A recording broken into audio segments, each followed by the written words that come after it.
statements are given in this question. We need to identify the correct option based on the given two statements. In the first statement, it is given silver and gold are extracted by leaching their ores with dilute solution of sodium cyanide. This is a correct statement because gold and silver are commonly extracted from their ores by leaching with a dilute solution of sodium cyanide in a process known as cyanidation. This is also known as leaching process. Here gold and silver ores are treating with dilute solution of sodium cyanide, and the cyanide solution selectively dissolves the precious metals from the ore by forming stable soluble complexes like sodium dicyanoorate for gold and sodium dicyanoargentate for silver.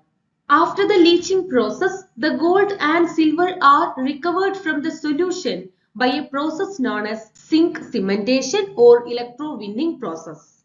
But in the same process, the impurities in the ore is not dissolving and they remains as undissolved residues, and we need to use some other methods to remove the impurities. Many impurities such as silicates, oxides and other inert minerals do not dissolve, and these are separated from the solution by filtration or sedimentation.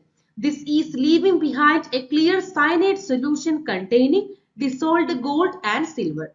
So the second statement is wrong because in the second statement it is given the impurities associated with these ores dissolves in sodium cyanide. So we can say the first statement is correct and the second statement is incorrect. So option C is the correct answer.